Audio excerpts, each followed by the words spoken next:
सीमा की शादी राकेश से तय होती है। शादी से पहले दोनों घंटों फोन पर बातें करते। पता नहीं तुम्हारी और मेरी माँ की पटेगी कि नहीं।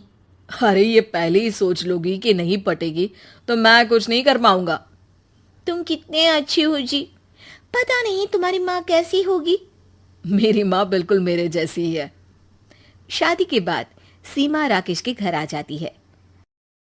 अरे सासू माँ, आप किचन में। सॉरी, मैं देर से उठी। देख सीमा, या तो सास बोल ले या माँ बोल, क्या पसंद है तुझे बोलना। माँ ही बोलूंगी। सास बोलती तो मैंने किसी को नहीं सुना।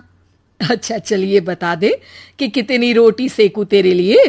तू नहीं है ना तो हम लोगों को पता नहीं है। हूं तो नहीं, लेकिन इंसान हूं तो दो ही खाऊंगी। वो मन ही मन सोचती है, बड़ी आई ताने देने वाली। भला सास भी बहू के लिए रोटी बनाती है। हाँ बहू है तो तू इंसान ही, लेकिन मैं भी इंसान हूं, पर मैं तो 3 रोटी खाती हूँ।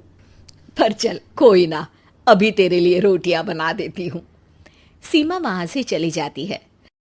सब खाना खाने बैठते हैं कि सीमा कहती है, माँ आप ना आज मुझे सारे घर का खाना पीना और हिसाब समझा दीजिएगा।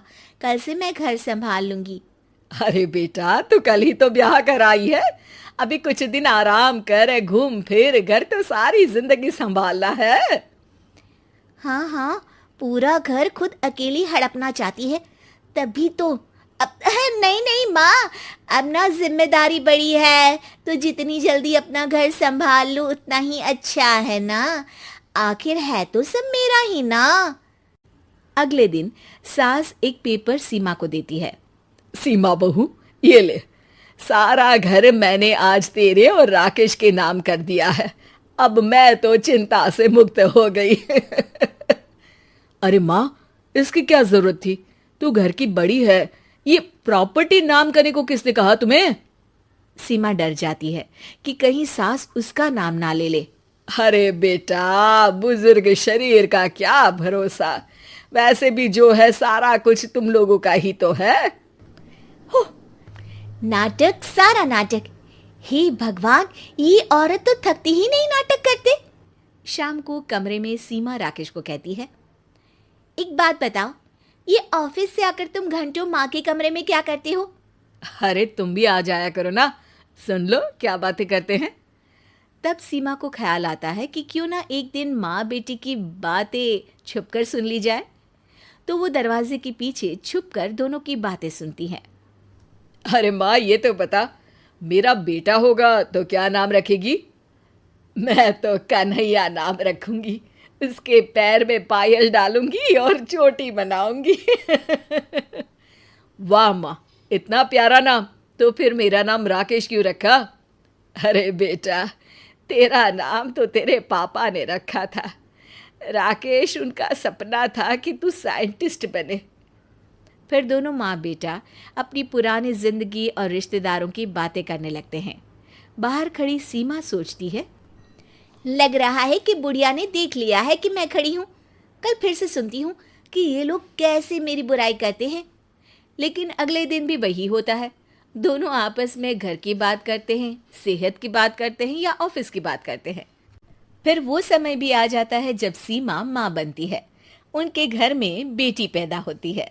राकेश और सीमा बच्ची को लेकर घर आते हैं कि तभी बेटी का नाम कान्हा तो सोच रखा था, देखते हैं बेटी हुई है तो क्या करेंगी।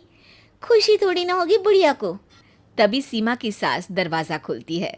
सास ने पूरा घर गुब्बारों से सजा रखा होता है। वो हाथ में पूजा की थाली लेकर नई बच्ची का स्वागत करती है।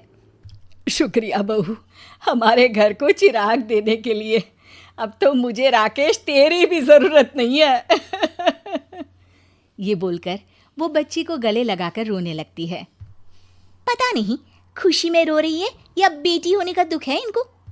देखो तो माँ कितनी खुश है सीमा।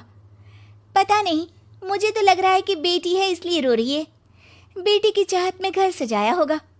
बस भी करो सीमा, मेरी माँ जितना भी अच्छा कर ले तुम हमेशा उनमें कमी देखती हो।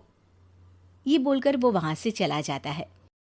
सीमा देखती है कि कैसे सास बच्ची को खिलाती पिलाती, उसका ख्याल रखती, उसके साथ पूरी पूरी रात जगती और बच्ची से बहुत प्यार करती।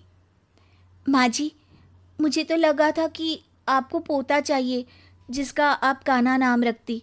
अरे नहीं सीमा बहू, वो तो राकेश ने पूछा कि बेटा होगा तो क्या नाम रखूंगी। पर सच बोलूं तो मुझे बच्चियां ही पसंद है। मेरी कोई बेटी नहीं थी, लेकिन तू आई तो वो कमी भी पूरी हो गई। लेकिन छोटी बच्ची को पायल पहनाना, उसको काजल लगाना वो शौक तो अब पूरे हो रहे हैं। सीमा सास की बात सुनकर भावुक हो जाती है और उन्हें गले लगा लेती है। मैं समझती हूँ तुझे भी कि तू क्या सोच रही है। हाँ, क्या? यही ना कि गलत फहमी कभी नहीं पालनी चाहिए, है ना।